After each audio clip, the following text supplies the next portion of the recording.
Constituição Nacional. Todos têm direito a um meio ambiente ecologicamente equilibrado, bem como o uso comum do povo e essencial à qualidade de vida sadia, impondo-se ao poder público e à coletividade e o dever de defendê-lo e preservá-lo para as presentes e futuras gerações. Para assegurar a efetividade desse direito, incumbe-se ao poder público exigir na forma de lei para instalação de obra ou atividade potencialmente causadora e significativa degradação do meio ambiente, estudo prévio de impacto ambiental e que se dará publicidade. Controlar a produção e comercialização e emprego de técnicas, métodos e substâncias que comportem risco para a vida e qualidade de vida e o meio ambiente. Promover a educação ambiental em todos os níveis de ensino e conscientização pública para a preservação do meio ambiente. Chuva ácida é um dos problemas ambientais mais sérios da atualidade causados pelos gases tóxicos liberados na queima de combustíveis, como o carvão e o petróleo. Depois que as chaminés das indústrias e os escapamentos dos carros despejam no ar a sujeira da combustão, uma parte da poluição reage com o vapor da água e outros componentes da atmosfera. Nesse processo, os gases poluentes se transformam em ácidos que caem sobre a terra misturados com as gotas de chuva, neblina ou nevoeiro. Na última década, a adoção de medidas antipoluição amenizam o problema. Em primeiro lugar, os combustíveis foram purificados e hoje não contêm dióxido de enxofre, um gás que origina o ácido sulfúrico da chuva ácida. Em segundo, as indústrias instalaram filtros e, por último, a maioria dos veículos já tem catalisadores que reduzem a poluição da queima de combustíveis. A chuva ácida agride florestas, mata a vida aquática e torna solos improdutivos. A acidez é tão poderosa que rompe a camada de proteção das pinturas dos carros, fazendo a carroceria enferrujar.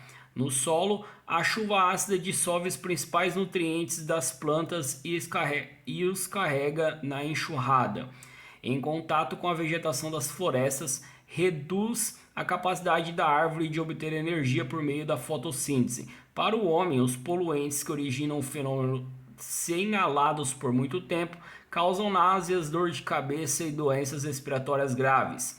Nem sempre a chuva cai no mesmo lugar em que os poluentes foram liberados, porque as correntes de vento podem transportar os gases tóxicos por mais de 2.000 quilômetros. Uso consciente do veículo protegendo o meio ambiente. O seu papel como usuário do trânsito deve ir além do conhecimento das leis de trânsito. Algumas dicas contribuem para que você e seu veículo poluam menos. Troque de marcha na rotação correta. Evite reduções constantes de marcha, aceleração bruscas e freadas em excesso. Cai em teste, uma das coisas aí para reduzir a emissão de poluentes. Mantenha a velocidade constante, tirando o pé do acelerador enquanto o semáforo fechar ou quando o trânsito parar à frente. Segundo ponto ali, ó, vocês podem grifar.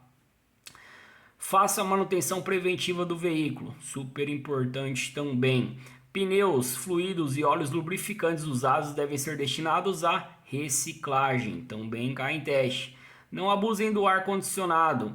Além de economizar combustível, diminuirá a liberação de gás que provoca o efeito estufa. Desenvolvimento sustentável. Desenvolvimento sustentável é o desafio de conciliar processo e ecologia. É o ecodesenvolvimento.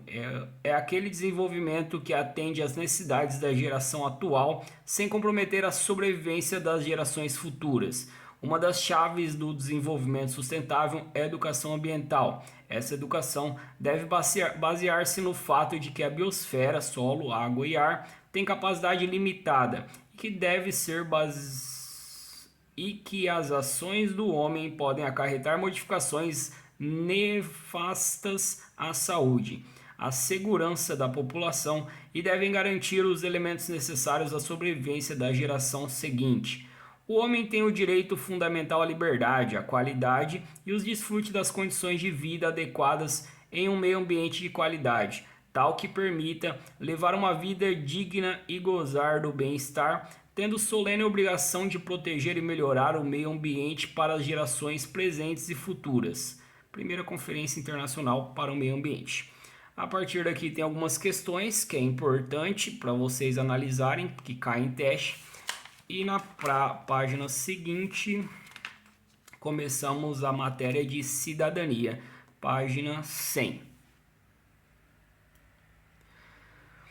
Historicamente, o trânsito foi tratado como uma questão policial e um comportamento individual dos usuários, carecendo de um tratamento no campo da engenharia e da administração e do comportamento da participação social.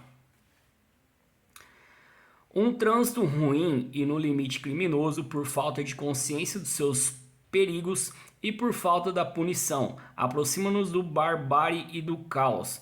Por outro lado, um trânsito calmo e previsível estabelece um ambiente de civilidade e de respeito às leis, mostrando a internalização da norma básica da convivência democrática. Todos são iguais perante a lei, e em contrapartida, obedecê-la é dever de todos.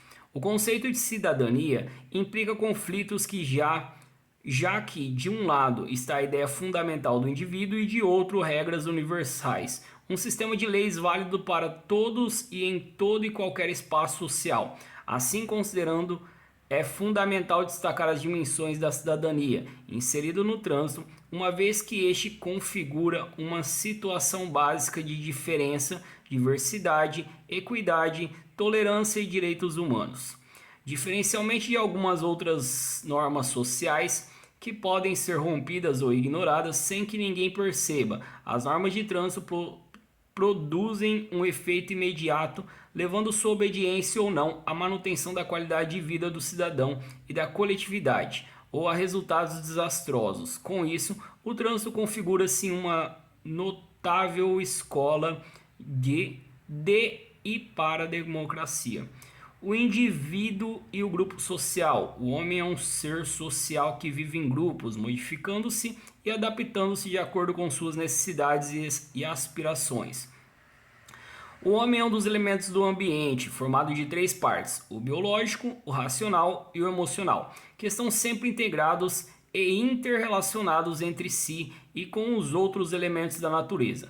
Nos diferentes níveis de sua evolução, temos, portanto, um conjunto de traços herdados, características genéticas, que em contato com o ambiente determinado, características adquiridas, resulta em um ser específico, individual e particular, adotado de uma personalidade. O fato de cada indivíduo ser dotado de uma personalidade refere-se ao modo relativamente constante e peculiar de perceber, pensar, sentir e agir do indivíduo. A definição tende a ser ampla e acaba por incluir habilidades, atitudes, crenças, emoções, desejos, modo de se comportar e inclusive aspectos físicos do indivíduo que lhe caracteriza como um ser diferente do outro.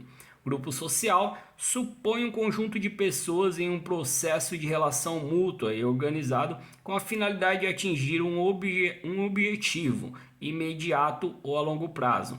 A história de vida do indivíduo é a história de pertencer a inúmeros grupos sociais. É por meio dos grupos que as determinações sociais mais amplas agem sobre o indivíduo. Por exemplo, é num grupo familiar que ele apresentará a língua da sua nacionalidade. Esse aprendizado possibilitará sua participação em outros grupos sociais e, consequentemente, sua interferência determinações que agem sobre ele.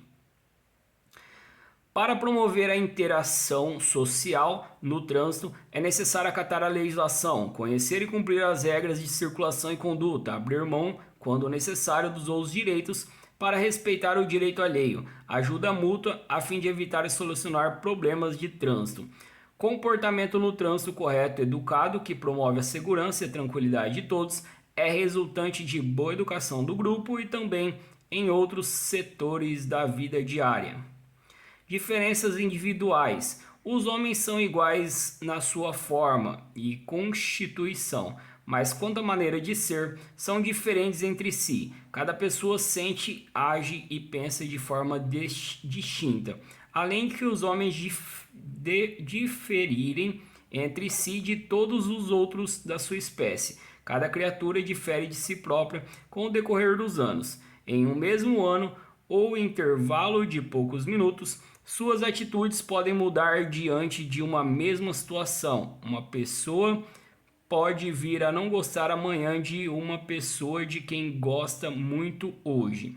Os indivíduos distinguem-se uns dos outros nos aspectos físicos, psíquicos, intelectuais, emocionais ou sociais, conforme as diferenças individuais que cada um possui.